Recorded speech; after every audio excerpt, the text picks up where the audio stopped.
So Nvidia just released their new RTX 5060 laptop GPU here at Computex in Taiwan, which means more mid-range gaming laptops and hopefully better prices. These are the best new gaming laptops from each brand. Let's start off with Acer, who have new gaming laptops from mid-range to high-end. At the lower end of that spectrum, they've got the new Nitro V16S and the Nitro 16S, which is a little better. So the V model is lower end. Both laptops use a modern AMD Zen 5 processor and are available with RTX 5060 or 5070 graphics. But the higher-end non-V version also has the option of RTX 5070 Ti graphics, and only the non-V version has Advanced Optimus. Acer's website says both laptops max the GPU out at 85 watts, so not quite the full 100 watts of power that the RTX 5060 and 5070 are capable of. But I'm hoping that's a mistake, as I've seen other mentions that the non-V actually has a higher 100 watt power limit, which will mean better gaming performance. The lower power limits might be because the S in Nitro 16S stands for slim, so these are a bit slimmer compared to past Nitro models I've used. Coming in at just under 20mm thick,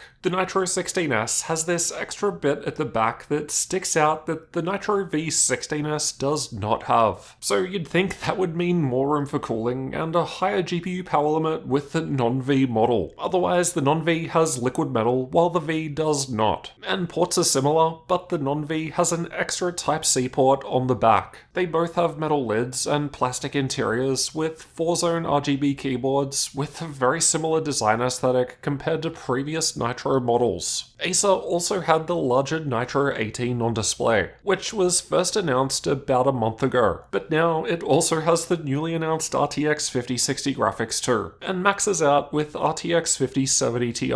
It's basically just a bigger Nitro 16S, which is unfortunate given it's got a micro SD card slot. Come on, 18-inch laptops have tons of space. Just use a full-sized SD slot. Then again, I suppose most gamers don't care about that. The laptop I was most interested in was Acer's new Triton 14, because this one is all metal with a CNC machined aluminum chassis, making it feel super premium. And at less than 17.3mm thick and around 3.5 pounds or 1.6 kilos, it's quite portable too. It's using an Intel Lunar Lake processor, which is rare for a gaming laptop as it only has 4 P-cores and 4 E-cores. But it goes up to RTX 5070 graphics with a 90-watt power limit, so just 10 watts shy of a full-powered 5070, and it has a 14.5-inch OLED touchscreen. It maxes out with 32 gigs of onboard LPDDR5X 8533 memory, so it doesn't spec as high compared to the G14, but this will still be plenty of performance for most people. The Triton 14 has a vapor chamber cooler with what Acer are claiming is the first use of graphene thermal interface material on a laptop, which improves thermal capacity by 14.5% compared to standard thermal paste. The Gorilla Glass haptic touchpad feels very smooth, and it definitely feels different compared to a normal touchpad click, but it actually seemed usable and good compared to what MSI are doing with their Titan 18, which is one of the only other gaming laptops with a haptic touchpad I've used. Plus, you've got lines on either side of the touchpad, so you at least know where it is. And with a stylus, you can use it for drawing with 4096 pressure sensitivity levels, though we couldn't get the demo unit working too well in Paint. Below the Triton series, Acer also have the Helios Neo 14, which has been out for a little bit, but of course, now it's got an RTX 5060 option too. Despite still using an all-metal design, the build quality isn't as premium compared to the Triton 14 CNC aluminum, but it's still decent, and of course, better compared to their lower-end Nitro 14 design. The Helios Neo 14 still has an OLED screen, and it's basically just a smaller, more portable Helios. As for ASUS, I've already covered their new laptops in a dedicated video, but just as a quick recap, they've got the new TUF A18, which is their budget-friendly 18-inch gaming laptop with RTX 5060 or 5070 graphics. It seems like most of the brands are bringing out mid-range 18-inch options at the moment, but the TUF uses an older processor compared to Acer's Nitro 18, so CPU performance probably won't be as good with the TUF, but I assume that will mean the TUF will be cheaper too. Plus, the keyboard RGB just looked better on the Nitro, but let me know if I should do a full comparison between them. Otherwise, the RTX 5060 is making its way into most of ASUS's lineup, including the portable Zephyrus G14 and G16, the bigger Strix G16 and G18, and the whole TUF lineup, including the TUF A18, A16 and F16, and smaller A14 too, so 5060s everywhere. As for Gigabyte, they had their new gaming A16 and A16 Pro, which kinda look like their previous G6 or G6X, as this is designed to replace them. But the A16 is actually a fair bit different, though maybe not in a good way. All ports are on the sides now, while the older G6X used to have some ports on the back, and the A16 also doesn't have a numpad anymore. These designs are more budget-friendly compared to Gigabyte's higher quality Aurora models, so the build quality isn't as good either. The A16 and A16 Pro are primarily plastic laptops, though the higher tier A16 Pro does have a metal lid. The A16 is spec'd with RTX 4050, 5060 or 5070 graphics, while the Pro model gets you higher tier 5070 Ti or 5080 graphics. Their thought process was that higher tier GPUs like the 5080 are usually only found in more premium, more expensive laptops, so this will probably be one of the cheaper 5080 options. The A16 also has Intel or AMD processor options, while the Pro version is Intel only. The Pro version also comes with a larger charger for its more powerful graphics, and it also has faster but solid LPDDR5X 7500 memory, while the lower end non-Pro version has 2 sticks of DDR5 5200. So it's kind of weird that you can upgrade the lower end A16 model, but not the higher end A16 Pro version, though the faster onboard memory from the Pro should mean better performance. Apart from those changes, as far as I can tell, the A16 and A16 Pro are otherwise the same in terms of design, screen, size, battery, and ports. Gigabyte are also introducing the larger A18, which is basically an A16, but with a bigger 18-inch screen, like Acer's new Nitro 18 or ASUS's new TUF A18. It's cool to see these more budget-friendly options finally become available for people that want a bigger screen, but don't want to spend tons of money on a super high-end laptop. Anyway, the A18 also comes with an Intel or AMD processor, RTX 5060 or 5070 graphics, 18-inch 2560 by 1600 165Hz screen, and 2 memory sticks. Unfortunately, it's got the same 76 watt-hour battery as the smaller A16. I was hoping that more space meant bigger battery, but I guess that increases the cost too. As for Razer, we were told they weren't present at Computex, but they still announced that the Blade 14 is back, and we briefly saw it at NVIDIA. Now with a Zen 5 processor, up to RTX 5070 graphics, and now with a 240Hz OLED screen, the new Blade 14 is better than ever. It's slightly thinner than last gen, but still has a 6% larger battery. One of the cool things last gen was that the Blade 14 was one of the only 14-inch gaming laptops with 2 slots of upgradable memory. Unfortunately, that's over with the new model, as AMD's faster Zen 5 processors only seem to be available with onboard memory. The plus side is that the memory now runs at faster DDR5 8000 speeds, and you can at least buy it with either 16, 32, or 64 gigs of RAM. I've got less of an issue with the lack of upgrade options, as long as you're able to buy it with what you need. Otherwise, the bigger Blade 16 also now has an RTX 5060 option. Dell also weren't at Computex, but they announced some more budget-friendly Alienware Aurora laptops a couple of weeks back that we didn't have a chance to cover until now. We've got the lower-end Alienware 16 Aurora and the higher-end 16X option, which is available with better specs. The lower-end model is interesting, because Alienware has been a premium brand with more expensive models, but now they're offering lower-tier RTX 3050 and 4050 graphics, which are more entry-level options.